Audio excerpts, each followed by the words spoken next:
Industries raised concerns that multiple definitions of environmental impacts add complexity into the system, and that there's no pathway to fast-track approvals in WA.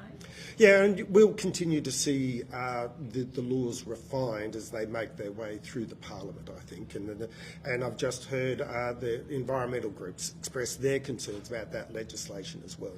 We support national environmental law reforms. We can protect the environment while protecting the interests of industry as well. We just have to get the balance right. Are you going to be able to meet your 2030 target to shut down coal from coal? Look, we believe that we can, and this is a commitment that Premier McGowan made in 2022. I support that commitment, and we are resolute in our objective to retire coal-fired power stations from our system by 2030. Now, that process is not going to be clean, it's not going to be linear, it's not going to be without its complications, but we are committed to the outcome. Industries raised concerns about a 2-year delay for the whole of system plan. Is it embarrassing to address them today after that was hidden from the public? Oh no, we continue to work on the reform of the South West Interconnected System and the development of the North West Interconnected System as part of our clean energy transition. We already have significant upgrades around industrial areas at Kwinana, Kemerton and Coolangatta to ensure that we have a greater supply of electricity into those important strategic industrial areas. We're at the moment in the middle of the process of constructing the Clean Energy Link North, which is about bringing multiple gigawatts of power from the Midwest down into our Southwest Interconnected System. It's a complex process. We're working closely with industry, not only in regards to the growth of the system overall, but ensuring that energy costs are targeted as part of our overall reform program. But a 2-year delay would suggest that you haven't got a grip on this. No, what it suggests is that we're getting on with important priority projects at the moment, such as the upgrades to the grid around Kwinana, Kemerton and Coolangatta, as well as the development of Clean Energy Link North. But we continue to work on our overall Southwest grid plan. And as you know, Minister Sanderson announced some months ago that we are in the process of developing those plans and put out a significant document which forecasts how those plans will roll out. The Police Minister... What's your position on the EPBC Act? Do you support it as it's drafted, or do you want to see any amendments? Oh, look, we'll continue to work with Minister Watt's office with regards to the legislation. The legislation was, well, if I may, so that legislation was introduced to Parliament literally today, 1,400 pages, I think, worth of important but complex law. So we're going to sit down and examine it, work closely with our friends in the industry, but also work closely with our stakeholders in the environmental lobby to ensure that we meet the dual objectives of protecting our environment while ensuring that we've got growth in our industry. The Police Minister said that our kids caught up in alleged crime in Kununurra the other day, instead of going to jail, deserve a basketball and a fee, whereas the Corrective Services Minister was out yesterday saying they belong in detention in Banksia in Unit 18. Who's right? Oh, look, this is a complex policy area, so simple solutions will not cut it. We know that we have to continue to ensure that we keep the community safe. That's our highest priority. But we also need to make sure that we look after those kids as well. We see programs such as in Fitzroy Crossing, which are really showing great promise. I want to replicate those sort of programs, which are about keeping those kids safe, particularly at night, ensuring that they are following their education curriculum and opportunities, and keeping them busy. Basketball is part of that, but it's about securing them, keeping them secure, keeping them fed, keeping them busy, and keeping them on the education pathway. Is more funding urgently needed? Sorry, okay, let's. One we go, Jeff. Yes. Yeah. In jail, they should be in jail, and then they get all the assistance that they need. The Chief Justice said this morning, the kids who go into detention learn how to be a better offender. What's the government's response to that? Oh, well, look, I think we do have an opportunity to intervene in young people's lives when they are in a detention facility. The programs they get around health, around education, around behaviour modification are an important part of them getting on a better life pathway. But what we also need to do is to make sure that we intervene in these kids' lives in the communities in which they live, keeping them secure, making sure that they've got safe places to go, keeping them busy, continuing to work with them on the cultural values that we all hold dear around a good life pathways. Is more funding urgently needed to provide those services after 5 p.m. then? And if so, why are the transportable units that were sent up there for the flood recovery now sitting there idle when Marra Warra Warra wants to buy them? Yeah, Marra Warra Warra is a great example of the sort of community-driven projects which provide good outcomes for these young people. And I want to continue to work with the community around replicating a lot of those values in other community programs. We do need to make sure that we have the funding to back that up. And we are focused on these areas because we know that when the community are driving the solutions work.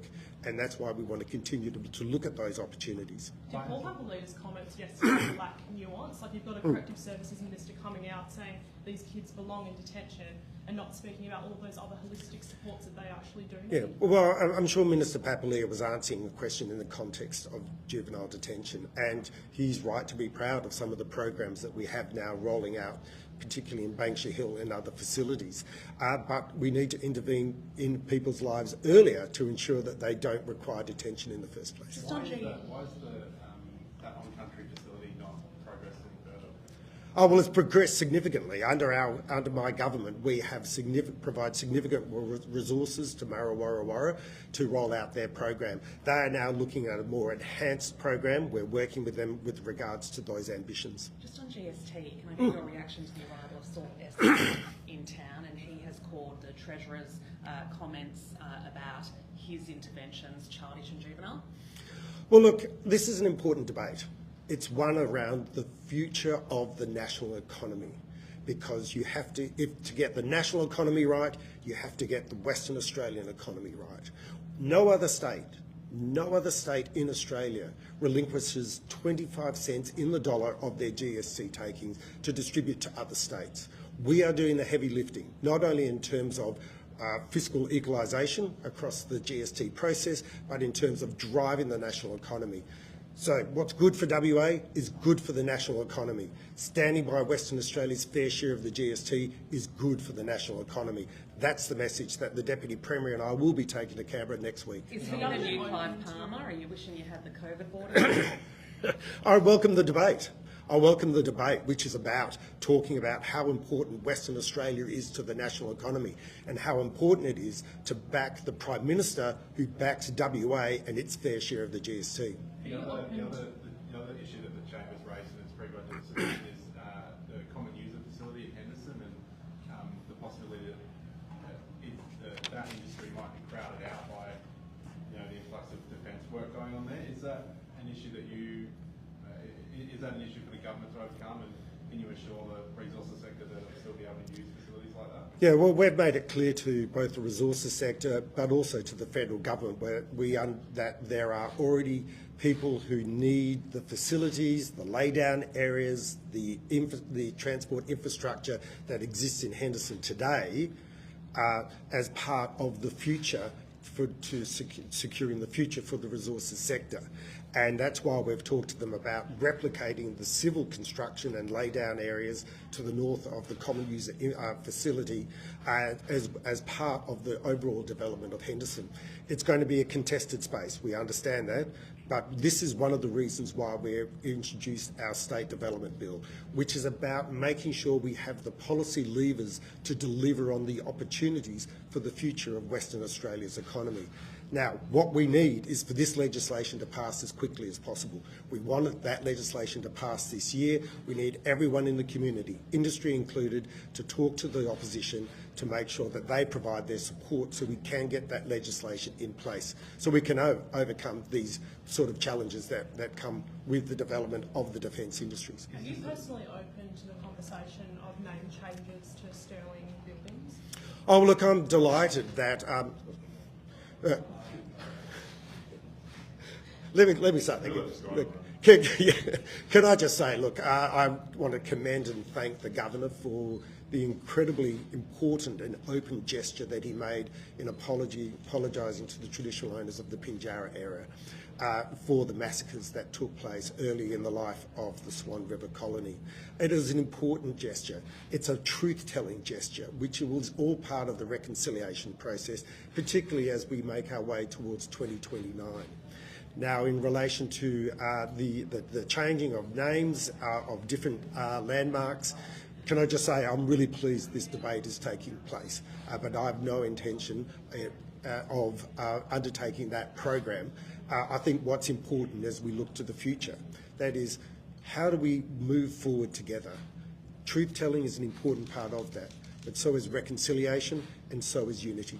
Aboriginal groups, though, they kind of suggest that keeping his name on these places glorifying the genocide. What do you make of that? Well, I don't accept that argument, but I do accept that the name associated with people who have been connected with massacres or inhumane acts by early settlers on the Aboriginal community does provide a level of hurt. That's why this truth-telling is important. And isn't it great that we can have this conversation in our community as part of that process? The Gosnells Mosque. Sorry, what's- Gosnells Mosque has been subject to some sort of vandal attack. There was barrels, I think, of oil spilled over it. It wasn't set alight, but how concerning is that? Any attack on religious institutions or cultural institutions as part of a divisive campaign in Western Australia is a concern.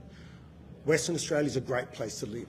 One of the reasons why it's a great place to live is because we are tolerant, we're inclusive, and we're a united and safe community. So everyone must do its best to ensure that we all do what we can to ensure that we maintain those values. Some First Nations leaders for a few weeks now want a third chamber because they want to follow what Victoria's doing, they want to follow South Australia when it comes to divorce. What about Western Australia? Where do you see this happening? Will we ever have one? We don't have any intent to change the nature of the parliament. We do want to continue to have the conversation with Aboriginal communities, particularly in the lead up to 2029, on what the future looks like. In Western Australia, you have some of the biggest treaties ever crafted in the country. The Southwest Land Agreement, the Southern Yamaji Agreement, important non-native title agreements which are about acknowledging traditional owners and about providing rights and interests about the way we move forward together. That's the sort of actions that I like to see when you have those really strong, deliberate agreements which are about travelling forward together. Is that a better argument than is the treaty, in your view, better than an argument of having a third chamber? No, I just think treaties take all forms. And in Western Australia, we've got some significant treaties which are nation and world leading.